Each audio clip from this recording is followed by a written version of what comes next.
என்னங்க, எந்த வீட்டை விக்கிறதுக்கு ஆட் கொடுக்க போறீங்க? அது இந்த வீட்டை தான். ஏன் இந்த வீட்டுக்கு என்ன குறைச்சல்? எதுக்கு இப்ப இந்த வீட்டை விக்கணும்? வீடு நல்லதாம இருக்கு. நம்ம வீட்டு குழந்தைய யாரோ ஒரு பைத்தியக்கார பையன் தூக்கிட்டு போக பார்த்தான்ல, அவங்கிட்ட இருந்து நம்ம குழந்தைய எப்படி காப்பாத்துறது? இந்த வீட்டை காலி பண்ணாதான் நம்ம குழந்தைய நம்மளால காப்பாத்த முடியும். என்னத்து நீங்க இப்படி பேசுறீங்க? மூட்டை பூச்சிக்கு பயந்துகிட்டு வீட்டை கொளுத்து சொன்ன மாதிரி இருக்கு நீங்க பேசுற பேச்சு. எவனோ ஒரு பைத்தியக்காரன் வரான்னு சொல்லிட்டு வீட்டை வித்துட்டு காலி பண்ணிட்டு ஓட முடியுமா? அதுக்கு தகுந்த மாதிரி நீங்க வீட்லயே இல்லனாலும் செக்யூரிட்டியே ஜாஸ்தி பண்ணுங்க. நான் சொல்றது கேளு இருக்கு. ஒரு பொருள் மேல ஒரு பைத்தியக்காரன் ஒரு தடவை கண்ணு வச்சிட்டான்னா அதை தூக்கிட்டு போற வரைக்கும் ஓய மாட்டான். நல்ல யோசனை பண்ணி பாரு இருக்கு. ஒரு தடவை தூக்கிட்டு போக வந்தான், இன்னொரு தடவை தூக்கிட்டு போக வந்துட்டான்னா நாம என்ன பண்றது? நம்ம வீட்டுல என்னதான் செக்யூரிட்டி பாதுகாப்பு இருந்தாலும் அதையும் மீறி யாருக்கும் தெரியாம எப்படியாவது குதிச்சு வந்துருவான். ஆமா இருக்கு, அவன் ஏற்கனவே அப்படி வந்தவன் தானே. நாம எப்பவுமே அவன் வரானா இல்லையான்னு பார்த்துட்டே இருக்க முடியுமா? நம்ம பேசாம இந்த வீட்டை வித்துட்டு வேற எங்கேயாவது போய் யாரோட தொந்தரவும் இல்லாம சந்தோஷமா வாழலாம். அதான் நமக்கும் நல்லது, நம்ம குழந்தைக்கும் நல்லது. என்னங்க, நீங்க சொல்றத சாதாரணமா சொல்றீங்க. ஆனா எனக்கு இது ரொம்ப ராசியான வீடுங்க. இந்த வீட்டை விக்கிறத என்னால சம்மதிக்க முடியாது. எத்தனையோ பங்களால இருந்து பார்த்தோம். அங்கெல்லாம் எனக்கு பிறந்த குழந்தை எதுவுமே எனக்கு தங்கலங்க. இந்த வீட்டுக்கு வந்ததுக்கு அப்புறமா தான் நமக்கு இந்த குழந்தை பாக்கியம் கிடைச்சிருக்கு. என்னத்த என்ன அப்படி பாக்குறீங்க? நான் ஏதாவது தப்பா சொல்லிட்டேனா? நான் சொன்னது சரிதானே? ஐயோ, நான் அதுக்கு சொல்லல மருக்கு. நாம எதுக்கும் ஜாக்கிரதையா இருக்க வேண்டாமா? ஒன்னே ஒண்ணு கண்ணே கண்ணுன்னு வர வாங்கி தவ இருந்து இந்த குழந்தைய பெற்றிருக்க. இந்த குழந்தைய நம்ம பத்திரமா பாத்துக்க வேண்டாமா? அத்தை, வேணும்னா நம்ம குழந்தைய காப்பாத்த நான் ஒரு வழி சொல்றேன், அது செய்றீங்களா? ருக்கு, நம்ம குழந்தைய காப்பாத்த நான் என்ன வேணா செய்வேன் ருக்கு, சொல்லு. நாம இப்பவே கலெக்டர் அர்ச்சனா மேடத்துக்கிட்ட போறோம்.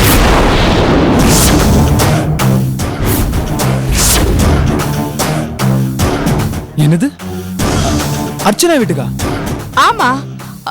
ஏன் இப்படி ஷாக் ஆயிட்டீங்க?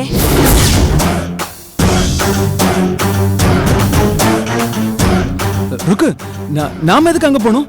நம்ம குழந்தைய காப்பாத்துறதுக்கு தான். எனக்கும் அர்ச்சனா மேடத்துக்கும் ஒரே நேரத்துல ஒரே ஹாஸ்பிட்டல்ல குழந்தை பிறந்துச்சு. அதனால நம்மள அவங்களுக்கு நல்லா தெரியும். நம்ம குழந்தைய காப்பாத்த அவங்க கிட்டே போய் உதவி கேட்போமே. அர்ச்சனா மேடம் சென்னை மாவட்டத்துக்கே கலெக்டர். அவங்க நம்ம குழந்தைய காப்பாத்த ஸ்டெப் எடுக்க மாட்டாங்களா என்ன? வாங்க இப்பவே போய் அர்ச்சனா மேடத்தை பார்த்துட்டு வருவோம்.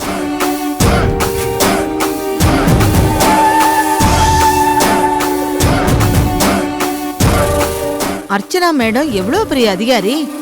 திடீர்னு எப்படிமா அப்பாயின்மெண்ட் இல்லாம அவங்கள பாக்குறது? ஆமா ருக்கு, அம்மா சொல்ற மாதிரி திடீர்னு எப்படி அர்ச்சனா மேடத்தை போய் பாக்குறது? கண்டிப்பா முடியாது. அப்படியே அர்ச்சனா மேடத்தை பார்த்தாலும் நம்ம குழந்தைய பத்தி ஏதாவது சந்தோஷமான விஷயத்த சொன்னாதான் அவங்களும் சந்தோஷப்படுவாங்க. அதை விட்டுட்டு நம்ம குழந்தைய யாரோ திருட வராங்கன்னு சொன்னா அவங்க மனசு சங்கடப்படாதா? நம்ம பிரச்சனை நாம தானே பாத்துக்கணும். ஆமா ருக்கு, இந்த மாதிரி சின்ன சின்ன விஷயத்துக்குலாம் அவங்கள போய் பாக்குறது தப்புன்னு எனக்கு தோணுது. இந்த பாரு ருக்கு, நான் சொல்றதை கேளு. இந்த மாதிரி சின்ன விஷயத்துக்கெல்லாம் அவங்கள போய் பார்க்கணும்னு ஆசைப்படாத. வேணும்னா நீ சொன்ன மாதிரி நம்ம வீட்டுக்கு செக்யூரிட்டிலாம் அதிகப்படுத்தலாம். இனிமே அந்த பைத்தியக்காரனா நாமளான்னு ஒரு கை பார்த்துடலாம். சரிங்க. அம்மா, சாப்பாடு எடுத்து வைமா. சரி சரி சரி. இவங்க இப்படிதான் சொல்லுவாங்க. குழந்தையை தூக்க வந்த அந்த பைத்தியக்காரனை பத்தி நாம அர்ச்சனா மேடத்துக்கிட்ட சொன்னாதான் நமக்கு இதுக்கு ஒரு தீர்வு கிடைக்கும்.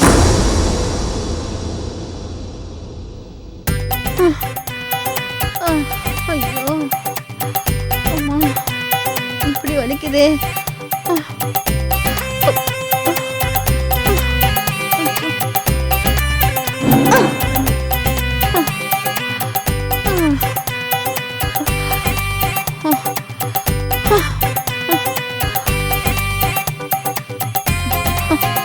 அப்பாடா, என் இடுப்பு எலும்பெல்லாம் உடைஞ்சு போச்சு.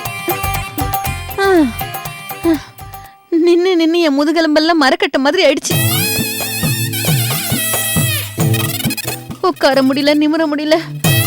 ஐயோ, உடம்பெல்லாம் ஒரே வலிக்குது, கை காலெல்லாம் குடையுது.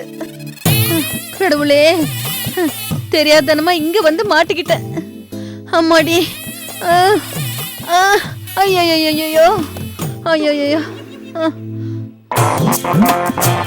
டேய் மதன், மதன்.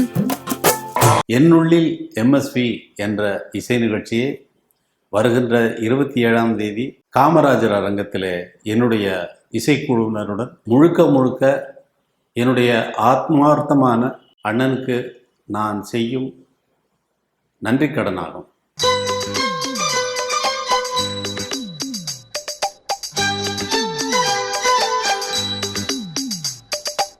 நான் சொன்னதெல்லாம் காதுல விழுந்துதாடா?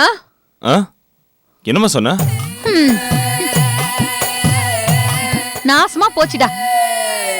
ஏண்டா, நான் இவ்வளவு நேரம் செவுத்துக்கிட்டே சொல்லிட்டு இருந்தேன், உன்கிட்ட தானடா சொல்லிட்டு இருக்கேன். அதான் என்ன சொன்னேன்னு கேக்குறேன்லம்மா. டேய், இந்த வீட்ல நான் யாருடா? உனக்கு அம்மா, மைனாவுக்கு மாமியாரு. மைனா, நீங்க வீட்டோட மாமியாருன்னு சொன்னது இந்த மரமண்டைக்கு அப்ப புரியலடா, இப்பதான் புரியுது.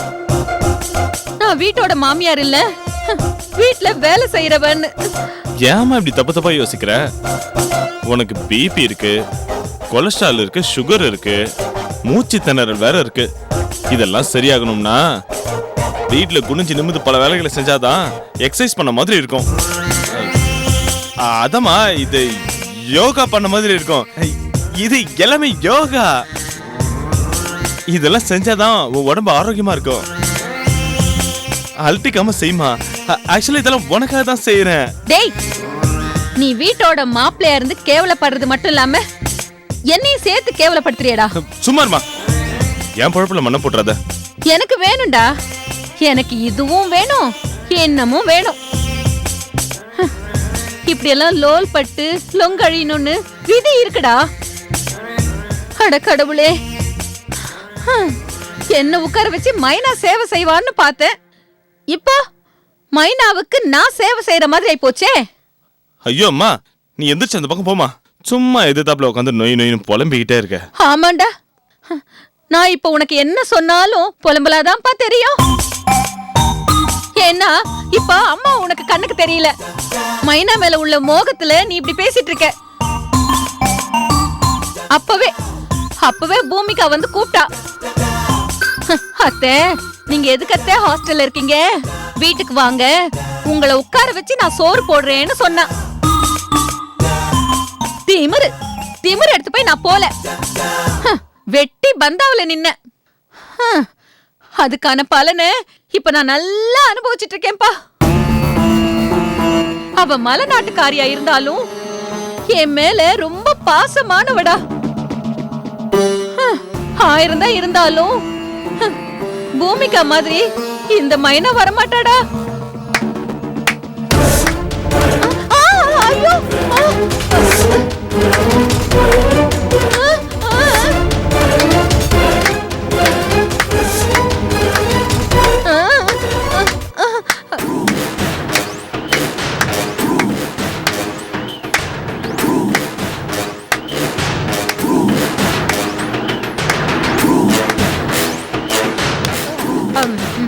மைனா, இருந்தாலும் நீ ரொம்ப மோசம்.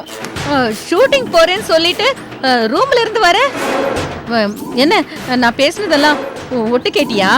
அந்த புத்திலாம் உங்களுக்கு தான். ஏன் ஆண்டி, இப்போ உங்களுக்கு பூமிகா என்னை விட ரொம்ப வசதியா போயிட்டாளா? இல்லம்மா. அப்ப பூமிகா கிட்டே போய் இருக்க வேண்டியதானே, எதுக்கு ஏன் வீட்டுக்கு வந்தீங்க? மதன், நீங்களும் இதை கேட்டுக்கிட்டு இருக்கீங்க? மதன், நீங்களும் இதை கேட்டுட்டு சும்மா இருக்கீங்க? என்னமேனா?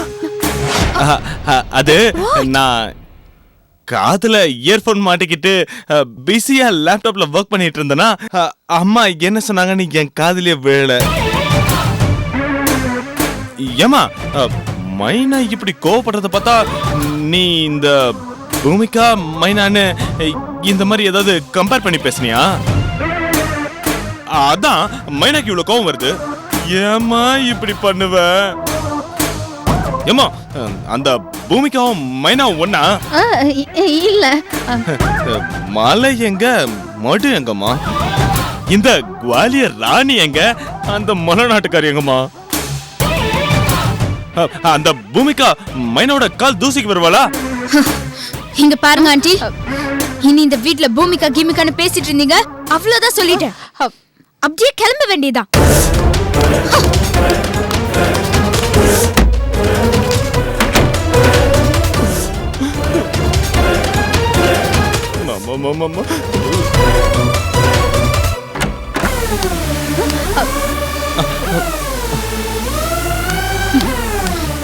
உங்களுக்கும் சொல்றேன், நல்லா கேட்டுக்கோங்க. இனிமே பூமிகா பேச்ச எடுத்தீங்க, 2 பேரும் சேர்ந்து மூட்டை கட்டிட்டு போக வேண்டியதான். Mind it.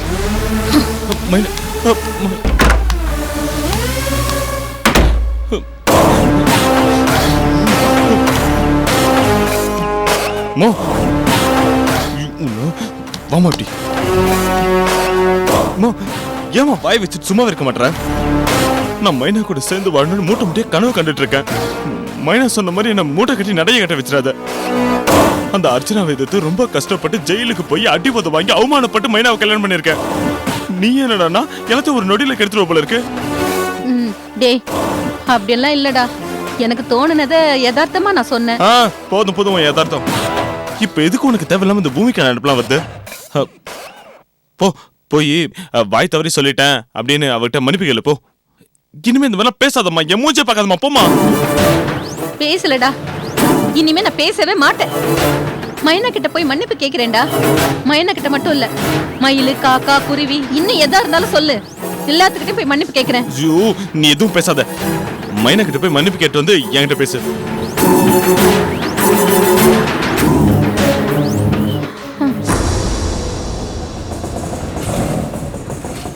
இங்கதானே நிப்பாட்டிக்கோங்க. இங்கதான்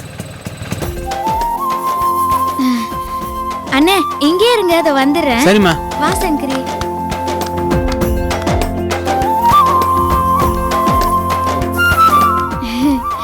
அக்கா என்ன பண்றாங்களோ, பாப்பாவை பார்க்கணும்னு ரொம்ப ஆசை அவங்களுக்கு. அக்கா அக்கா. அடடே, வா பூமிகா, அக்கா. வா வந்து உட்காரு. நான் வந்து பார்க்க வரலன்னு நீ என்ன பார்க்க வந்துட்டியா? அக்கா, என்னக்கா சொல்றீங்க? நீங்க வந்து பார்க்கலனா என்ன? நீங்க தான் அடிக்கடி போன் பண்ணிட்டே இருக்கீங்கல்ல. அது மட்டும் இல்ல, அர்க்கானி கிட்ட என்ன பத்தி விசாரிச்சு தெரிஞ்சுக்கிறீங்களே, எனக்கு அதுவே போதும். வா வா வா வா பாருங்க செல்லம், தங்கச்சி பாப்பா பிறந்திருக்கு, அது பார்க்க வந்திருக்கியா? மாமா என்ன சொன்னா? பூமிகா வாமா, வா தங்கச்சி. எம்புட் நாள் ஆச்சு. எப்படிமா இருக்கிற? நல்லா இருக்கிறியா? நல்லா இருக்கேன்னா. மாமா, பூமிகாவோட குழந்தைய பாத்தீங்களா? செக்கச்செவல்னு பூமிகா மாதிரியே இருக்கு. நல்ல வேலைமா, மதன் மாதிரி இல்ல, அழகா இருக்குது இல்ல குழந்தை. என்னண்ணே, என் அண்ணன் பத்தி ஏன் தப்பு தப்பா பேசுறீங்க? என்ன என் அண்ணனுக்கு என்ன குறைச்சல்? என்னுள்ளில் எம்எஸ்வி என்ற இசை நிகழ்ச்சியை வருகின்ற 27ஆம் தேதி காமராஜர் அரங்கத்திலே என்னுடைய இசைக்குழுவினருடன் முழுக்க என்னுடைய ஆத்மார்த்தமான அண்ணனுக்கு நான் செய்யும் நன்றி கடனாகும்.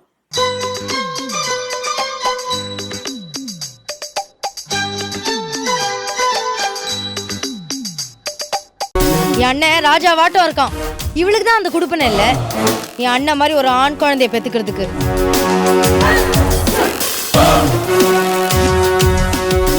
பாருங்க அந்த குழந்தைய, நல்லா அவள மாதிரியே பெத்து வச்சிருக்கா.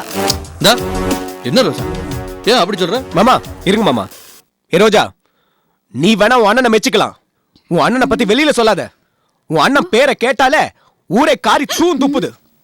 ஏமா பூமிகா, உன் பொண்ணுக்கு என்னம்மா பேர் வச்சிருக்கிற? தங்கமைனானே. பொண்ணு, குழந்தைக்கு பேர் வச்சது யார் தெரியுமா? ஆறு மாமா மதன் தான் வச்சாரு.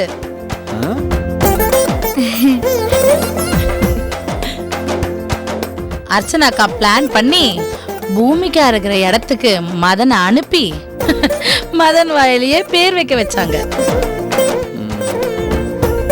அது மட்டுமா, பூமிகா கன்னத்துல முத்தம் கொடுத்து அந்த மதன் பிரிய மனசில்லாம பூமிகா விட்டு பிரிஞ்சு போயிருக்கான்.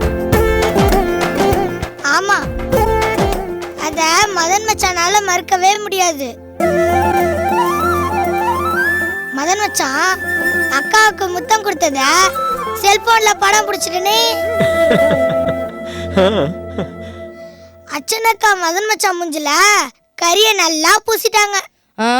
உங்க அர்ச்சனா அக்காக்கு என் குடும்பத்தை வம்பு இழுக்கலன்னா தூக்கமே வராதே. என் அண்ணன் ஏதோ நல்லவனா இருக்கிறனாலதான் பூமிகாவை பிடிக்கலன்னு கை கழுவி அம்போன்னு விட்டுடாம பணத்தை கொடுத்து ஒதுங்கிக்க சொன்னான். பணத்தை வாங்கிட்டு ஒதுங்கிக்க வேண்டிதானே.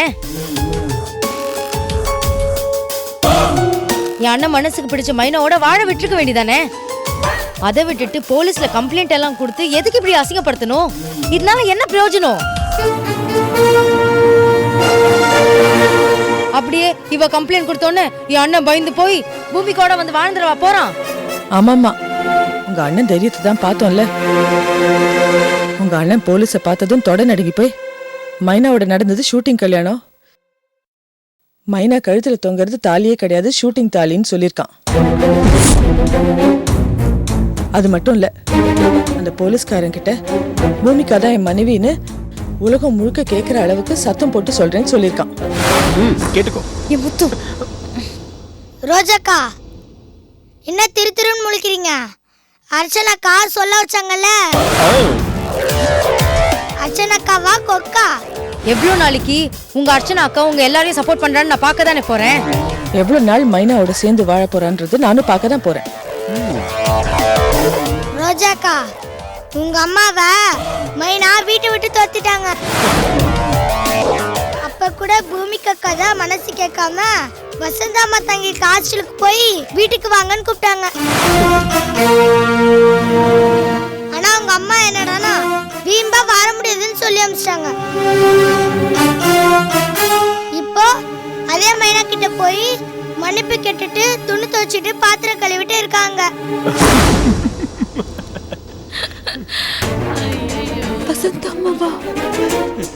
மைனா சப்போர்ட்ல வாழ்றவங்க அம்மா நிலைமை இப்போதைக்கு இதுதான். புரிஞ்சுக்கங்க. உங்க எல்லாருக்கும் சீக்கிரமாவே ஒரு பதில் அடி கொடுக்கறேனா இல்லையா பாருங்க. ரோஜா, இது வரைக்கும் நாங்க தான் உங்க அண்ணனுக்கு பதிலடி கொடுத்துட்டு இருக்கோம். நீ வேணா நினைக்கலாம் உங்க அண்ணன் மைனா கழுத்துல தாலி கட்டிட்டான்னு. போ போ உனக்கே தெரியும். அப்போ உண்மை என்னன்னு புரிஞ்சுப்ப. என்ன அப்படின்னா? அது அப்படிதான். ரோஜா, அர்ச்சனாக்கா, நான் உங்க குழந்தைய பார்க்கணும். அர்க்கணி, குழந்தைய கொண்டு வாயே. சரிக்கா.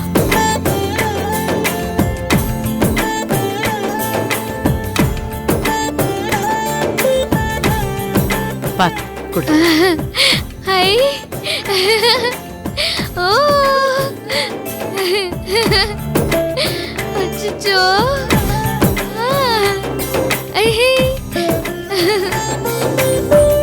நான் யாருன்னு தெரியுமா? குட்டி அர்ச்சனாவா நீ? குட்டி அர்ச்சனாவா? அக்கா, அப்படியே உங்களை பாக்குற மாதிரியே இருக்கு. சரி, அடுத்தது குட்டி பொண்ணு ரங்க எப்ப வர போறாரு? எங்க பிறந்த ரெட்ட குழந்தையிலேயே ஒரு குழந்தை செத்து போச்சு. ஏய் லூசு, ஏன் எல்லாரும் அப்படி பாக்குறீங்க? உனக்கு விஷயமே தெரியாதா பூமிகா? அர்ச்சனாக்கு 2 குழந்தை பிறந்து ஒரு குழந்தை அப்பவே செத்து போச்சு. என்ன பேசுற? அப்படியே அரைஞ்சிருவா பாத்துக்க. ஒன்றுல உசுரோட இருக்கிற குழந்தைய தவறி படிச்சுன்னு சொல்ற. ஐயோ மாமா சுத்தம்.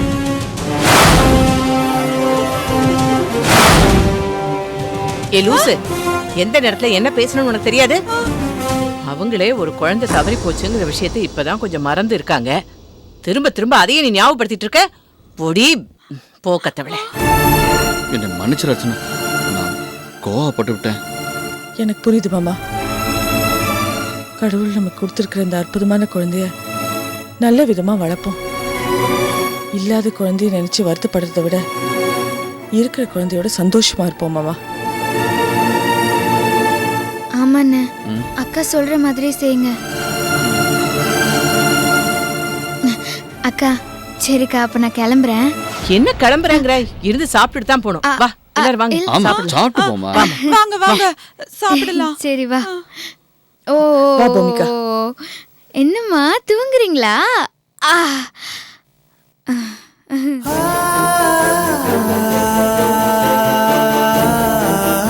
குழந்தை தவறி போயிருந்தா மறந்துடலாம். ஆனா என் குழந்தை இன்னொருத்தருக்கு தானமால கொடுத்துருக்கிறேன். அதே அர்ச்சனா என்னை அணுவா கொல்லுது.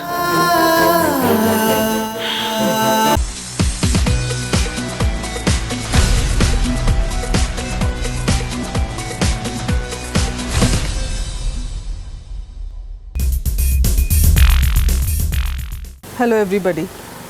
You have supported me and been with me, appreciated my work, criticized my work on the in the big screen and in the small screen. So I now ask for the same because I have opened a Facebook page where you can interact with me more.